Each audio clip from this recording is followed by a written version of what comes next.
What are telomeres? Telomeres are protective caps of repetitive DNA at the ends of chromosomes.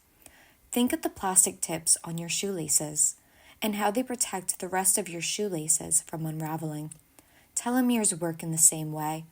Telomeres are made of repetitive DNA, which is DNA base pairs such as A, T, C, and G that repeat in a specific order. Telomerase is the enzyme that adds these DNA base pairs to the chromosome, making telomeres. Why are they important? Telomeres are important because they prevent DNA loss and damage during cell division. This helps our chromosomes stay intact. However, telomeres shorten with each cell division, eventually leading to senescence, which is cell death. This is important because telomeres act as a biological clock for cellular aging. However, sometimes mutations occur that prevent the telomeres from shortening, which causes cells to divide infinitely, which causes cancer. What is fission yeast? Fission yeast, also known as S. palm, is a rod-shaped, unicellular, eukaryotic fungus that divides by medial fission. Medial fission is a type of cell division where an organism elongates itself and then divides in the middle. Why use fission yeast? Fission yeast is a great model for conducting experiments for multiple reasons. 1. Although it is still a eukaryotic organism, it is much more simple than that of a human. 2. It is easy and fast to grow. This allows for experiments to take place at a faster research rate. 3. Its genome and cellular processes are similar to that of a human's, making it ideal for studying processes like the cell cycle, gene regulation, and chromosome segregation. What biological question were the researchers asking? Researchers discovered that S. palm's chromosome can remain stable for around 4 cell divisions without using telomeric DNA, which is the repeat DNA that we know codes for telomeres. This challenged what we know about telomeres needing repeat DNA. The question they wanted to ask was how can it remain stable with the non-telomeric DNA? What was their hypothesis?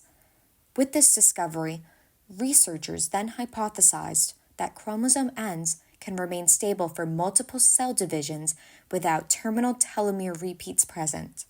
They then ran the following experiment to test their hypothesis.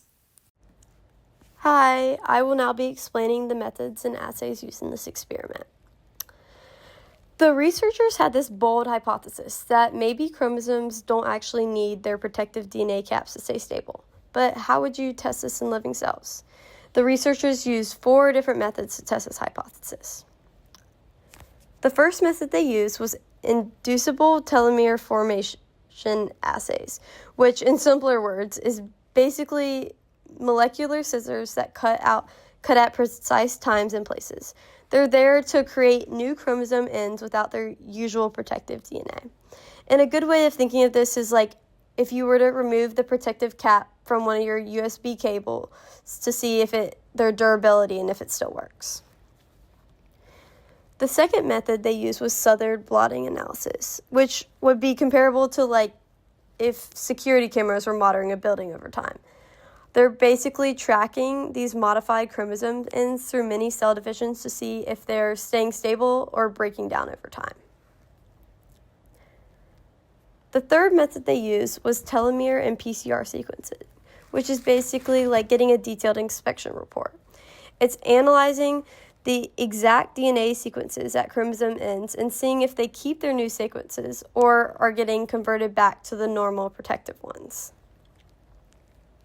And lastly, the last method they used was multiple mutant strain analysis. It's like testing different security systems in buildings, like seeing which one works the best. You're comparing these yeast strains with normal, missing, or defective repairabilities to figure out which cellular processes were needed to keep chromosomes stable. Together, these 4 approaches gave the researchers a detailed view of chromosome stability, with each method revealing a different piece of the puzzle. Thank you. Results of the publication.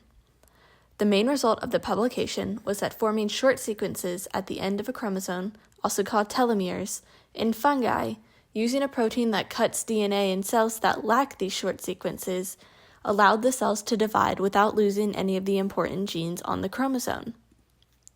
The second finding of the experiment was that a gene, called TER1 delta, mutants lacking such telomeres, maintained a stable chromosome for around 24 hours. This slide shows a figure demonstrating the results from the experiment. Figures A, B, and C are diagrams. Figure A shows the proteins on the double-stranded DNA that are involved with the creation of telomeres. Figure B demonstrates a telomere formation system, or how telomeres are formed. Figure C shows the different parts of the gene that code for telomeres. Figure D shows a method called southern blotting. Southern blots look at DNA size.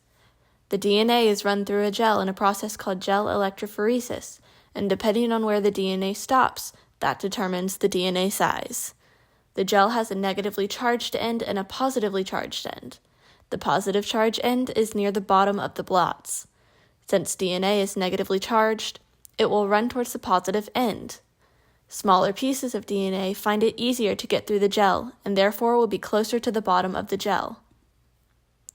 Each blot shows DNA without something specific present. The top left blot is without the telomerase subunit. This subunit helps to create the telomeres, and without it, the telomeres will not be able to be created. The middle top blot is without telomerase RNA. Telomerase is the protein that creates the telomeres. Without telomerase, the telomeres cannot be added, and without the RNA cannot be translated into the protein that is telomerase. The top right blot is with defective telomerase activation. Telomerase has to be turned on or activated in order to begin. The bottom left blot is with defective telomerase recruitment. Telomerase doesn't know exactly where to begin. It needs to be recruited. The bottom right blot shows DNA with multiple telomere defects. Figure E is a table with information about the fungi used and information about the chromosome ends. We can see the specific variant of fungi, or strain, used, and if their population doubled, which means the cell has replicated and divided. The table also shows if the variants had certain things present, such as URA4+, which is a gene that works with coding proteins, telomere repeats, additional repeats in the DNA, and non-telomeric sequences, also known as NTS. The variants that did not have telomere repeats were still able to divide, which was the main result. Is the TPC-POT1 CCQ1 protein complex that is a shield to the DNA ends. What convinced the scientists was the evidence because normally, without telomere protection, DNA ends break apart or fuse together, though in the experiments, the yeast DNA stayed intact and the cells kept dividing. This is what reassured the scientists to believe that the protein complex provided stability across various tests. The interpretation here is bigger than just yeast. The scientists have learned that chromosomal protection isn't only about DNA sequences, but also that protein complexes play a vital role too. This matters because it helps explain why cancer cells keep dividing even though their telomere sequences have been disrupted, and also suggests new ways researchers can target aging. What did the researchers conclude? They concluded that there are some unknown factors and mechanisms that contribute to telomere stabilization. The telomeres they found that had non-telomeric sequences were stable enough to last for about 4 cell divisions, including in the absence of telomerase, functional telomere capping, and terminal telomere repeats. Based on what we read, do we agree with their findings? Yes, we do agree with the researchers and their findings. Why? The evidence presented that proves cells can successfully undergo cell division without repeat DNA strands and still have stable chromosome ends is significant enough to prove that there are other factors present that help stabilize the cell and prevent it from being heavily damaged in the absence of repeat DNA telomeres. What might happen next? The researchers now hypothesize that the factors stabilizing these new hybrid telomere ends are also present in telomeres with short repeat tracks and in stabilizing dysfunctional telomeres. With this said, in the future, they may research these specific proteins present in hybrid telomeres and non-telomeric DNA further.